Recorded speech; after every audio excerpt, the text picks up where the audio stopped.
Good morning friends, knowledge point online classes में आपका स्वागत है। आज हम 11 जून 2025 के कुछ महत्वपूर्ण करंट अफेयर्स पर विस्तार से चर्चा करेंगे, जो आपकी प्रतियोगी परीक्षाओं के लिए बेहद उपयोगी होंगे। चलिए देखिए। क्वेश्चन 1, हाल ही में भारत का पहला ई कचरा रिसाइकलिंग पार्क किस शहर में स्थापित करने की घोषणा की गई है? अ. बेंगलुरु, बी. दिल्ली, सी. मुंबई, डी. चेन्नई। इसका सही जवाब है बी. दिल्ली। दिल्ली सरकार ने हाल ही में उत्तरी दिल्ली के होलाम्बी कला में भारत का पहला ई कचरा रिसाइकलिंग पार्क स्थापित करने की घोषणा की है। इस पार्क का मुख्य उद्देश्य ई कचरा रिसाइकलिंग को औपचारिक बनाना, सर्कुलर इकोनॉमी को बढ़ावा देना और प्रति वर्ष 51,000 टन से अधिक ई कचरे का वैज्ञानिक और सुरक्षित तरीके से प्रसंस्करण करना है। ये परियोजना सार्वजनिक निजी भागीदारी (पीपीपी) मॉडल पर आधारित होगी और इससे 1,000 से अधिक हरित नौकरियां सृजित होने की उम्मीद है। ये पर्यावरण संरक्षण और रोजगार सृजन दोनों की दिशा में एक महत्वपूर्ण कदम है। नेक्स्ट क्वेश्चन, किस राज्य में किसानों की मदद के लिए जल संचयन का नया मॉडल पेश किया गया है, जिसके तहत 50 तालाबों का निर्माण किया गया है और 25 और बनाने की योजना है? ए. उत्तर प्रदेश, बी. मध्य प्रदेश, सी. राजस्थान, डी. गुजरात। इसका सही जवाब है सी. राजस्थान। राजस्थान में किसानों की मदद के लिए एक अभिनव जल संचयन मॉडल पेश किया गया है। इस मॉडल के तहत अब तक 50 तालाबों का निर्माण किया जा चुका है और भविष्य में 25 और तालाब बनाने की योजना है।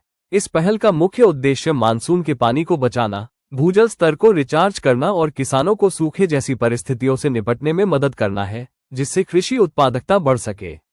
यह मॉडल राज्य के जल संरक्षण प्रयासों में एक महत्वपूर्ण कदम है और किसानों की आय बढ़ाने में भी सहायक होगा। क्वेश्चन नंबर 3, निम्न में से किस शहर में भारत का पहला अंतर्राष्ट्रीय कृषि हैथॉन आयोजित किया गया? ए. पुणे, बी. जयपुर, सी. भुवनेश्वर, डी. सूरत। इस प्रश्न का सही जवाब है ए. पुणे। भारत का पहला अंतर्राष्ट्रीय कृषि हैथॉन पुणे शहर में आयोजित किया गया था। इस हैथॉन का उद्देश्य कृषि क्षेत्र में नवाचार और प्रौद्योगिकी को बढ़ावा देना था, ताकि किसानों के सामने आने वाली चुनौतियों का समाधान किया जा सके और कृषि पद्धतियों को आधुनिक बनाया जा सके। क्वेश्चन नंबर 4, हाल ही में भारत के मैंगो मैन कलीमुल्लाह खान ने निम्न में से किसके नाम पर आम की एक नई किस्म को विकसित किया है?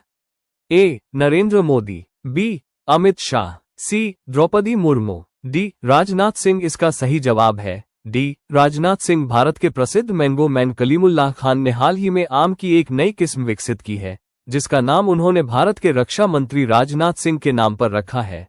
कलीमुल्लाह खान अपनी अनोखी बागवानी तकनीकों और विभिन्न प्रकार के आमों की किस्मों को विकसित करने के लिए जाने जाते हैं।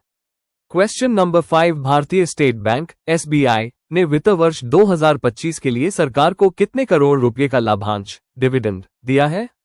ए. 7,500 करोड़ रुपए, बी. 8,076.84 करोड़ रुपए, सी. 9,200 करोड़ रुपए, डी. 6,850.50 करोड़ रुपए। इसका सही उत्तर है बी. 8,076.84 करोड़ रुपए। भारत के सबसे बड़े सार्वजनिक क्षेत्र के बैंक भारतीय स्टेट बैंक (एसबीआई) ने वित्त वर्ष 2025 के लिए भारत सरकार को 8,076.84 करोड़ रुपए का लाभांश दिया है।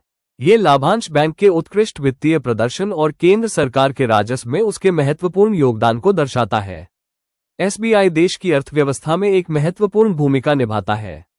क्वेश्चन नंबर 6, हाल ही में भारत को 2026-28 तक के 3 साल के कार्यकाल के लिए संयुक्त राष्ट्र के किस निकाय का सदस्य चुना गया है? ए. संयुक्त राष्ट्र सुरक्षा परिषद (यूएनएससी), बी. संयुक्त राष्ट्र मानवाधिकार परिषद (यूएनएचआरसी), सी. आर्थिक और सामाजिक परिषद (ईसीओएसओसी), डी. अंतर्राष्ट्रीय न्यायालय (आईसीजे). सही जवाब है सी. आर्थिक और सामाजिक परिषद (ईसीओएसओसी). भारत को 2026-28 तक के 3 साल के कार्यकाल के लिए संयुक्त राष्ट्र की आर्थिक और सामाजिक परिषद (ईसीओएसओसी) का सदस्य चुना गया है। ईसीओएसओसी संयुक्त राष्ट्र के 6 मुख्य अंगों में से एक है और यह आर्थिक, सामाजिक और पर्यावरणीय मुद्दों पर अंतर्राष्ट्रीय सहयोग को बढ़ावा देने के लिए जिम्मेदार है। ये भारत के वैश्विक कूटनीतिक प्रभाव और बहुपक्षीय मंचों में उसकी सक्रिय भूमिका को दर्शाता है, जो दर्शाता है कि अंतर्राष्ट्रीय समुदाय में भारत का कद लगातार बढ़ रहा है। क्वेश्चन नंबर 7, हाल ही में किस आदिवासी नेता और स्वतंत्रता सेनानी की 125वीं पुण्यतिथि पर प्रधानमंत्री नरेंद्र मोदी ने उन्हें श्रद्धांजलि अर्पित की? ए. सिद्धू कान्हू मुर्मू, बी. बिरसा मुंडा, सी. तिलका मांझी, डी रानी गाइदिनल्यू सही जवाब है। बी बिरसा मुंडा। प्रधानमंत्री नरेंद्र मोदी जी ने 9 जून 2025 को महान आदिवासी नेता और स्वतंत्रता सेनानी भगवान बिरसा मुंडा को उनकी 125वीं पुण्यतिथि पर श्रद्धांजलि अर्पित की। बिरसा मुंडा ने ब्रिटिश शासन के खिलाफ आदिवासियों को एकजुट करने और उनके अधिकारों के लिए संघर्ष करने में महत्वपूर्ण भूमिका निभाई थी।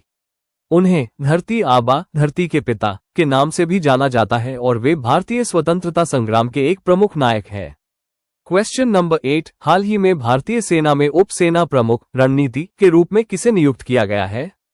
ए lieutenant general Anil Chauhan, B lieutenant general Rajeev Ghai, C lieutenant general Upendra Dwivedi, D lieutenant general M V Suchindra Kumar. इसका सही जवाब है B lieutenant general Rajeev Ghai को भारतीय सेना में एक महत्वपूर्ण पद उप सेना प्रमुख रणनीति के रूप में नियुक्त किया गया है। क्वेश्चन नंबर 9, राष्ट्रीय निवेश एवं अवसंरचना कोष लिमिटेड NIIF की गवर्निंग काउंसिल GC की छठी बैठक की अध्यक्षता किसने की? ए प्रधानमंत्री नरेंद्र मोदी, बी वित्त मंत्री निर्मला सीतारमण, सी भारतीय रिजर्व बैंक के गवर्नर शक्तिकांत दास, डी नीति आयोग के उपाध्यक्ष। इसका सही जवाब है बी वित्त मंत्री निर्मला सीतारमण। हाल ही को भारत की वित्त मंत्री निर्मला सीतारमण ने राष्ट्रीय निवेश एवं अवसंरचना कोष लिमिटेड NIIF की गवर्निंग काउंसिल GC की छठी बैठक की अध्यक्षता की। NIIF भारत में महत्वपूर्ण बुनियादी ढांचा परियोजनाओं में निवेश को बढ़ावा देने वाला एक महत्वपूर्ण वित्तीय संस्थान है। आज के करंट अफेयर्स में बस इतना ही। हम उम्मीद करते हैं कि यह जानकारी आपके लिए उपयोगी साबित होगी। नॉलेज पॉइंट ऑनलाइन क्लासेस के साथ जुड़े रहें और अपनी तैयारी को और मजबूत करें। आपको यह वीडियो कैसा लगा हमें कमेंट करके जरूर बताएं। ये वीडियो अपने दोस्तों को जरूर शेयर करें। धन्यवाद।